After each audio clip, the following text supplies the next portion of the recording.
इससे पहले हमने electric field intensity due to electric dipole at axial point निकाला था। अब हम निकालने जाएंगे electric field intensity due to electric dipole on a equatorial point. तो देखिए ये minus q plus q, here A, here B. AB is electric dipole, minus Q placed at A, plus Q placed at B. O is the midpoint of AB, or this is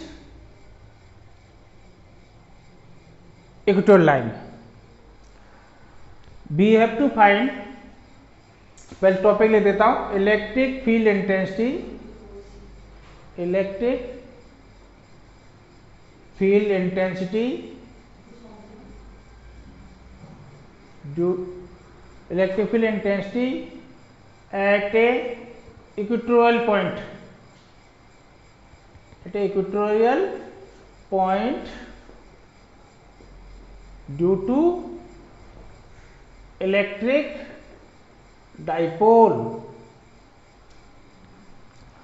तो ये A B आपका dipole है जिसमें minus q placed at A plus q placed at B.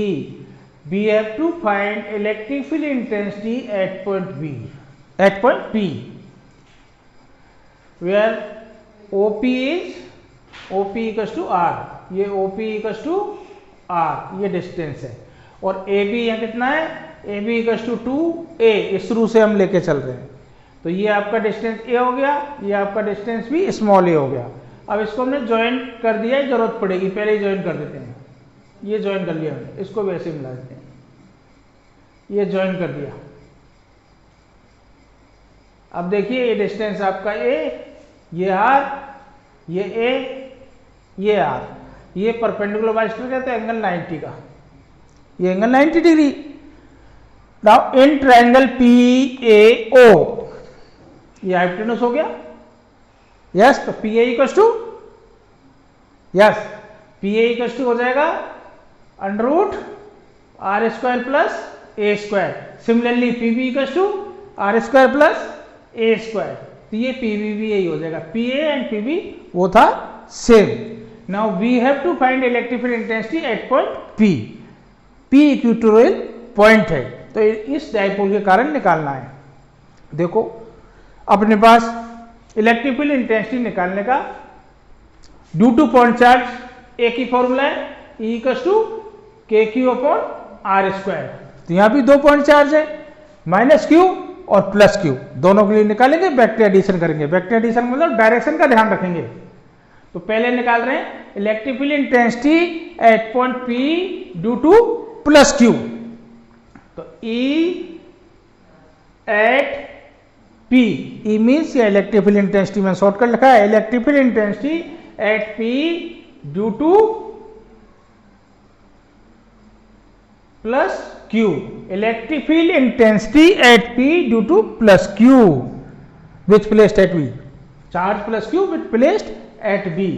इसका नाम मैंने दे दिया E1। Formula यही यूज होगा, k q upon r square, r means BP square. अब BP की वैल्यू देखिए, के क्यू अपॉन BP या PB एक ही बात है, PP root are square plus A square, इसका स्क्वायर करोगे रूट हट जाएगा, आर स्क्वायर प्लस ए स्क्वायर। अब इसका direction electric field intensity is a vector quantity, तो हमें डायरेक्शन भी देखना पड़ेगा, ये पॉजिटिव। अब डायरेक्शन इलेक्ट्रिक फील्ड इंटेंसिटी का कैसे देखते हैं, यहाँ पॉजिटिव चार्ज है, एज्यूम करो, सोच लो पॉजिटिव चार्ज है, इससे पॉजिटिव से रिपेल होगा, इस डायरेक्शन इसी लाइन के अलोंग जाएगा, ये हो गया आपका E1, इसका नाम हमने दिया था E1 डायरेक्शन हो गया। अब रह गया आपका दूसरा point charge minus Q. We have to find electric field intensity at point P due to minus Q। मैं इन शॉर्ट लिख रहा हूं, electric field intensity at P due to minus Q। P point पर minus Q charge के कारण electric field intensity, इसका name दे दिया मैंने E2। फॉर्मूला तो अभी भी वही होगा, k q upon r square. R क्या हो जाएगा, AP स्क्वायर। AP का वैल्यू ये आर स्क्वायर प्लस ए स्क्वायर, यही है। तो ये हो जाएगा k q upon r square plus ए स्क्वायर।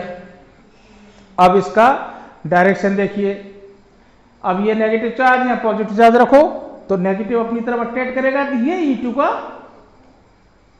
डायरेक्शन होगा।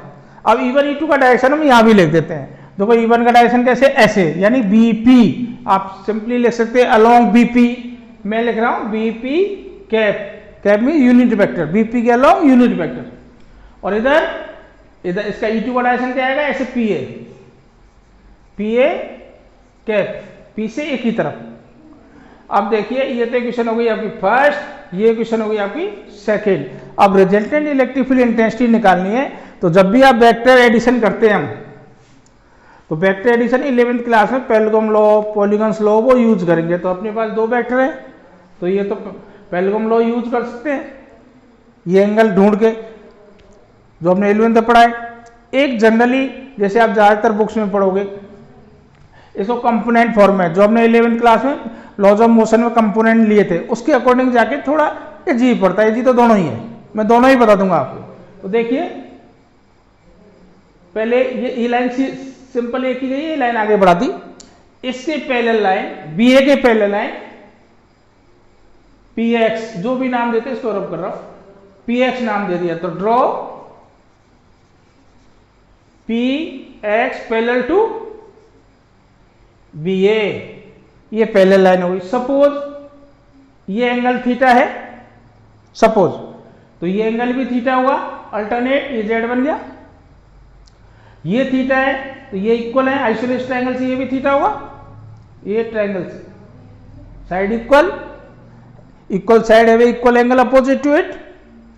ये थीटा तो ये भी थीटा होगा, करस्पॉन्डिंग एंगल, ये थीटा ये थीटा। अब देखिए E2 ये रहा, E1 ये रहा।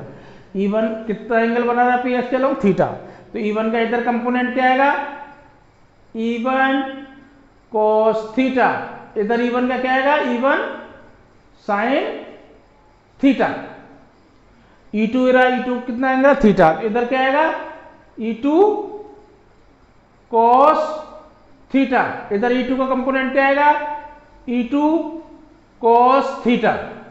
अब देखिए E1 और E2 न्यूमेरिकली सेम है, यहां लिख रहा हूं E1 magnitude, E1 equals to magnitude E2, both are same, दोनों का मैग्नीट्यूड सेम है, दोनों का मैग्नीट्यूड सेम है।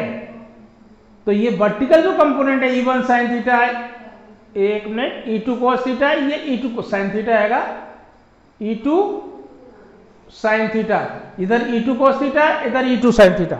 तो vertical component E1 sin theta, E2 sin theta cancel each other because equal and opposite. तो लिख दोगे vertical component, vertical component cancel each other because equal and opposite. तो फिर आपका इलेक्ट्रिक फील्ड इंटेंसिटी किधर बचा, E1 cos theta, E2 cos theta, यही तो बचा। तो यहां से लिख रहा हूं मैं net E, net electric field intensity, net electric field intensity at P, आप लैंग्वेज में लिखना net electric field intensity at P, मैं सिंबॉलिक लिख रहा हूं। E equals to net electric field intensity क्या है, E1 cos theta plus E2 cos theta, E1 cos theta plus E2 cos theta. E1 E2 ये सिर्फ मैग्नीट्यूड निकल रहा है, डायरेक्शन हमें पता है P से X की तरफ है। अब देखिए E1 E2 दोनों सेम है, cos थीटा दोनों सेम है ही, तो इसको मैं E1 E2 numerical value same है, तो इसको मैं लिख सकता हूं ट्वाइस E1 और E2, कुछ भी लिख दो, दोनों सेम है, ट्वाइस E1 cos थीटा, ये E इक्वल्स टू आ गया। अब इनकी वैल्यू रख रहा हूं ट्वाइस E1 की वैल्यू ये लिख दी, ये लिख दी, दोनों सेम है, K Q upon R square plus A square. cos theta यहां से निकाल लीजिए, cos थीटा क्या होता है, base upon hypotenuse, A upon this, इसकी वैल्यू ये रही, लिख दूं डायरेक्ट। cos थीटा की वैल्यू क्या आएगी, cos थीटा, ये ट्रायंगल कंसीडर कर लो, ये कर लो, cos थीटा होता है बेस अपॉन हाइपोटेन्यूस यानी A अपॉन AP, AP की वैल्यू ये रही। cos थीटा की वैल्यू आएगी A upon root are square plus A square, ये यहां रख रहा हूं कॉस थीटा की value, a upon root are square plus A square. अब देखिए Q इंटू 2a, इसको एक साथ ले देता हूं, E equals to k Q into 2a upon ये पावर 1, ये whole power half, 1 plus half 3/2 हो जाएगी पावर, तो ये टोटल पावर हो जाएगा आर स्क्वायर प्लस ए स्क्वायर 3/2। और Q इंटू 2 क्या लिख सकते हो, यस इलेक्ट्रिक डाइपोल मोमेंट, तो E equals to k p upon r square plus A square 3/2। This is the electric field intensity. और इसका डायरेक्शन और देख लीजिए, डायरेक्शन क्या है, पी से एक्स की तरफ, तो लिखोगे अलोंग पी एक्स या पी एक्स कैप, यानी पी एक्स कैप इसके बी एक्स डायरेक्शन में, पॉजिटिव टू नेगेटिव चार्ज, यानी पी के अपोजिट। इलेक्ट्रिक फील्ड का डायरेक्शन क्या था, इलेक्ट्रिक फील्ड नहीं, इलेक्ट्रिक डाइपोल मोमेंट का डायरेक्शन क्या था, माइनस क्यू से प्लस क्यू की तरफ, तो पी का डायरेक्शन ये था, ये पी का अपोजिट आ रहा है। तो ध्यान रखना, इससे पहले जब हमने एक्सियल पॉइंट पर इलेक्ट्रिक फील्ड इंटेंसिटी निकाला था तो ई और पी दोनों सेम डायरेक्शन में थे, लेकिन यहां ई और पी क्या है, अपोजिट डायरेक्शन में, या ई एंड पी, ये 1 मार्क्स के क्वेश्चन कभी कभी एग्जाम में आते हैं, at a equal point E and P in opposite direction, angle पूछते हैं इनमें तो 180 डिग्री का है, अपोजिट डायरेक्शन। वेक्टर फॉर्म में इसको हम ऐसे भी लिख सकते हैं, E equals to minus k p upon r square plus A square whole power 3/2। अभी लिखने की जरूरत नहीं है क्योंकि पी नॉन डायरेक्शन है, तो पी के अपोजिट ही है, इसलिए माइनस डाल दिया। अब इसका एक केस और है, वो यहां कर देता हूं, इसको रब कर रहा हूं। अब केस में मैं डायरेक्शन कंसीडर नहीं कर रहा हूं, पी एक्स के अलोंग पी के अपोजिट है, ध्यान रखना। इसमें केस ये, if R is very very greater than A, यानी डायपोल बहुत छोटा है और आर कंपेयर में बहुत बड़ा है, तो ए को हम नेग्लिजिबल कर देंगे 0, यहां से कर दी, ए को 0 कर दीजिए तो आर की पावर कितनी बचेगी, आर क्यू, तो ई आ जाएगा E equals to k p upon r q, E equals to k p upon r q. ये electric field intensity equatorial point पे थी, ये इलेक्ट्रिक फील्ड इंटेंसिटी आपकी इक्विटल पॉइंट पर है। अब देखिए इक्विटल पॉइंट, इससे पहले वाले आर्टिकल हमने निकाला था ई एक्सियल, ये निकला था 2 k p upon r q numerical value, और डायरेक्शन इसमें क्या थी, ई और पी की सेम थी, पी के नेगेटिव टू पॉजिटिव चार्ज, और ई इक्वेटोरियल जो आपने अभी अभी निकाली है ये के पी अपॉन आर क्यू। अब इन दोनों को हम कंपेयर करते हैं तो ये ट्वाइस है, तो इसको ऐसे ले सकते हैं हम, अगर डिस्टेंस सेम डाइपोल सेम, तो E axial equals to twice E equatorial. कभी कभी इस फॉर्मूले को भी यूज कर लेता है, वो शॉर्ट डाइपोल के लिए इक्वेटोरियल पे दे देगा, एक्सियल की पूछ लेगा, एक्सियल का दे देगा, इक्वेटोरियल पूछ लेगा, सेम डिस्टेंस होती है, तब सेम डिस्टेंस है तो एक्सियल पॉइंट पे इलेक्ट्रिक फील्ड इंटेंसिटी डाइपोल के कारण ज्यादा आती है और इसकी एक्चुअल पॉइंट पे कम होती है। अब इसका जैसे अभी अब मैंने आपको बोला था, ये दूसरा पेलगम लॉ भी इसमें लगाया जा सकता है, ये मैंने कंपोनेंट फॉर्म बताई थी, ये कंपैरिजन हो गया। और ये भी ध्यान रखना, ये 1 मार्क्स के लिए छोटी छोटी बातें हैं, डेरिवेशन तो वो पूछता है तो यहीं तक पूछता है आपका, ये 1 मार्क्स के क्वेश्चन जो कॉन्सेप्चुअल निकल के आते हैं वो इनसे निकल के आते हैं। अब मैं जो बता रहा हूं थोड़ा एक्स्ट्रा या अनदर मेथड, जो पेलगम लॉ आपने पढ़ा था तो मैंने बोला था बता दूंगा आपको, तो उसको मैं बता रहा हूं। बेसिक प्रोसेस तो उसका वही है, थोड़ा स्पीड से बता देता हूं। अब इसमें इसको ब्रेकिंग करने की जरूरत नहीं रहेगी, फिर आपका यही तो रहेगा। एक बार देखिए शुरुआत का डायग्राम, ये E1 ये E2। अब जैसे सपोज आपने लाइन भी खींच ली, ये थीटा तो ये भी थीटा, तो E1 और E2 के बिटवीन कितना एंगल हो गया, 2 थीटा। अब आपको ध्यान है पेलगम लॉ और vector addition in 11th class, तो E इक्वल्स टू, मैं लिख देता हूं फॉर्मूला, यहां लिख रहा हूं, E equals to under root E1 square plus E2 square plus 2E1 E2 cos theta, E1 E2 cos theta. E1 E2 की वैल्यू हमने इससे पहले निकाली ली है, न्यूमेरिकल वैल्यू लिख रहा हूँ। E1 E2 की दोनों न्यूमेरिकल वैल्यू क्या थी, सेम थी। वो क्या आई थी, KQ अपॉन दिस स्क्वायर, ध्यान है R square plus A square, यानी दोनों की न्यूमेरिकल वैल्यू सेम है। तो दोनों की जगह E1 E2 ये cos थीटा और थीटा यहाँ, ये तो मैंने फॉर्मूला लगाया, थीटा यहाँ कितना है 2 थीटा, तो इसी में कर दो cos 2 थीटा। अब इनकी वैल्यू रखोगे KQ upon R square plus A square, या एक बार ऐसे लिखता हूँ, E2 को भी E1 लिख देता हूँ, E1 E2 दोनों सेम है, तो इजी रहेगा आपको देखने में। E1 square plus E1 square, इसको भी E1 लिख दोगे तो हो जाएगा 2 E1 स्क्वायर cos 2 थीटा। अब देखिए ये भी 2 E1 स्क्वायर हो गया, तो इसमें आप ऐसे कॉमन ले सकते हो 2 E1 square 1 plus cos 2 theta. अब हमने cos 2 थीटा टेक्नोमेट्री में पढ़ा है, cos 2 theta equals to 1 minus 2 cos square theta, cos 2 theta 1 minus 2 cos square theta. तो इसकी वैल्यू यहां रख रहा हूं। एक फॉर्मूला और बताता हूं, 2 cos स्क्वायर थीटा माइनस 1, ये यूज करना, ये नहीं इसमें, ये जिससे 1 कट जाए वो। तो देखिए एक बार ये 2E1 स्क्वायर, ये लिखा 1 प्लस cos 2 थीटा की वैल्यू रखा हूं 2 cos स्क्वायर थीटा माइनस 1।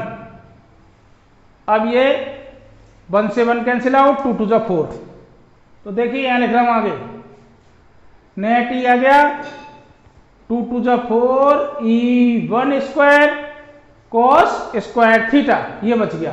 अब इसको रूट से बाहर निकालोगे, 4 का 2, E1 का E1 स्क्वायर का E1 cos स्क्वायर थीटा का cos थीटा। अब E1 की वैल्यू ये रही, E1 E2 numerical value 2 KQ upon R square plus A square. cos theta पहले निकाला जैसे बेस अपॉन हाइपोटेन्यूज, इससे पहले निकाला, तो यह जगह बेस कितना A upon under root R square plus A square. अब इसको कंबाइन करोगे पहले की तरह ही, KQ इंटू 2A, 2 इसके पास, और ये पावर कितनी हो गई R square plus A square whole power 3/2। तो Q into 2A electric dipole moment P, और ये R square plus A square whole power 3/2, ये electric field intensity at axial point. अब short, if R is very very greater than A को 0 कर दो, तो 2 से 2 कट जाएगा, R की पावर 3, तो ये आ जाएगा E equals to KP upon RQ। This is the another method, ये दूसरा मेथड है। आपको तो एक ही मेथड एग्जाम में करना है, लेकिन ये पहले का लो है जो आप ट्रेडिशनली करके आते थे पहले, और वो आपका कंपोनेंट फॉर्म में, दोनों तरीके से किसी से एक से कर लो, मैथमेटिकल चेंज है, ठीक है। इसके बाद आपका तो डाइपोल से रिलेटेड क्वेश्चंस एग्जाम में जरूर आता है, लेकिन अभी तो ये सिर्फ इलेक्ट्रिक फील्ड इंटेंसिटी निकालनी है। इसके लिए इलेक्ट्रिक पोटेंशियल भी निकलेगा, टॉर्क निकलेगा, पोटेंशियल एनर्जी निकलेगी। तो डाइपोल का थोड़ा टॉपिक बड़ा है, इसमें छोटे छोटे टॉपिक कई सारे हैं। तो नेक्स्ट क्लास में इसके बाद आगे टॉर्क पढ़ेंगे, फिर उसके और आगे टॉर्क, पोटेंशियल एनर्जी, ये सारी चीजें डाइपोल से रिलेटेड हम निकालेंगे।